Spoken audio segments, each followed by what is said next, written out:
ब्रह्मा विष्णु महेश, जय माँ पराशक्ति।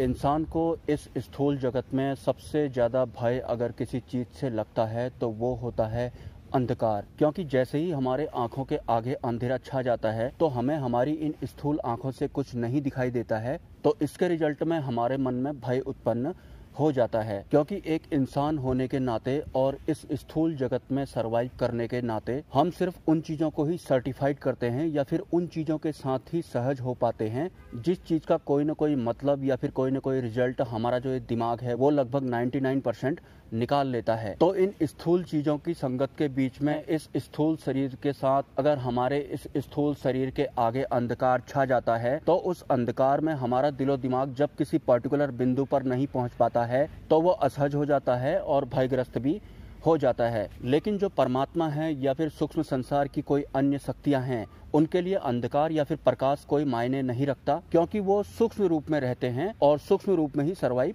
करते हैं।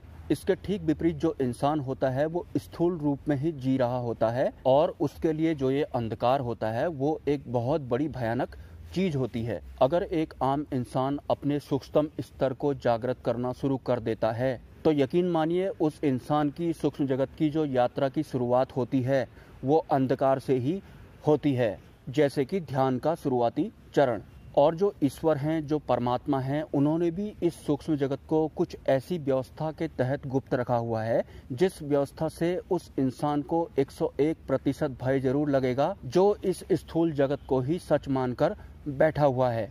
और जिस अंधकार से एक आम इंसान भयभीत रहता है उस अंधकार में सूक्ष्म जगत का एक बहुत बड़ा रहस्य छुपा हुआ है जो कि परमात्मा द्वारा छुपाया गया है। तो ध्यान साधना में जैसे जैसे एक साधक आगे बढ़ता है तो उसे अंधकार रास आने लगता है, और वो अंधकार भी एक ऐसे स्थान पर होना चाहिए जहाँ पर कॉस्मिक एनर्जी भरपूर मात्रा में हो। मतलब हमारे आसपास के इस स्थूल जगत के शोर शराबे से थोड़ा दूर ही हो तो अच्छा है। मेरा वीडियो जो इस वक्त देख रहा है या फिर आने वाले 2-3 साल बाद जो इस वीडियो को देख रहा है, अगर आप में से किसी ने भी माँ पराशक्ति के साक्षात दर्शन किए हों तो कमेंट में अपना अनुभव जरूर शेयर करें। हालांकि अगर आपको माता पराशक्ति की तरफ से इसकी परमिशन नहीं है तो आप अपने इस अनुभव को गुप्त ही रख सकते हैं, लेकिन माता पराशक्ति अगर किसी साधक को दर्शन देती है तो उस वक्त रात का जो अंधकार होता है वो अपने फुल पीक पर होता है। सरल भाषा में अगर मैं बताऊं तो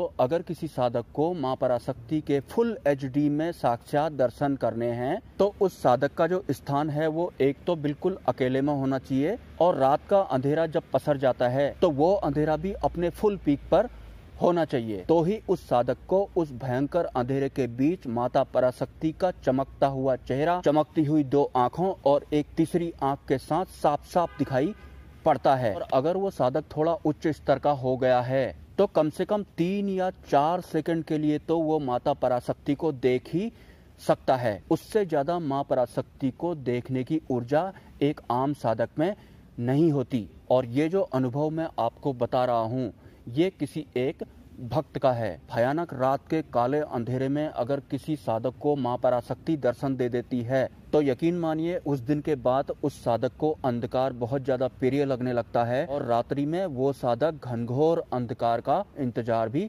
करने लगता है। क्योंकि जितना ज्यादा घनघोर अंधेरा छाया रहेगा उतनी ही ज्यादा फुल HD में उस साधक के समक्ष माता पराशक्ति साक्षात खड़ी होती हैं। तो माता पराशक्ति के जो भी साधक होते हैं उनके लिए अंधकार एक बहुत बड़ी नीड होती है। अगर आप एक साधक नहीं भी हैं और आप मेरा ये वीडियो देख रहे हैं तो वो अंधेरा जिससे आज तक आप डरते आए हैं, अगर आप उस अंधकार से एक रिश्ता जोड़ने में सक्षम हो गए तो यकीन मानिए आपको उस अंधकार में इतनी बड़ी उपलब्धि हासिल हो जाएगी जो आपकी आज तक की सभी उपलब्धियों को दरकिनार कर देगी।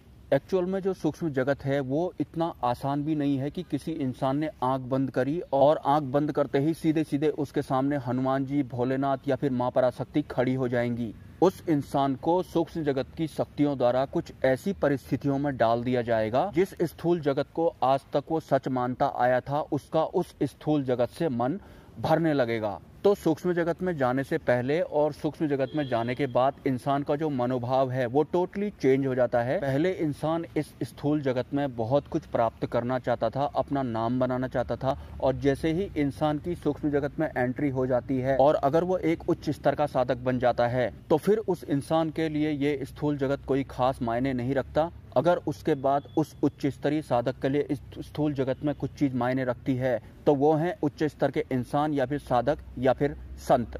सो गाइस, सूक्ष्म जगत के गूढ़ रहस्य को उजागर करने हेतु मैं एक सीरीज चला रहा हूं। अगर आप मेरे इस चैनल पर पहली बार आए हैं तो आप मेरे चैनल को सब्सक्राइब करना ना भूलें और मेरे चैनल के अदर कंटेंट भी जरूर चेक करें। मिलते हैं नेक्स्ट वीडियो में। ब्रह्मा, विष्णु, महेश एंड जय मां पराशक्ति।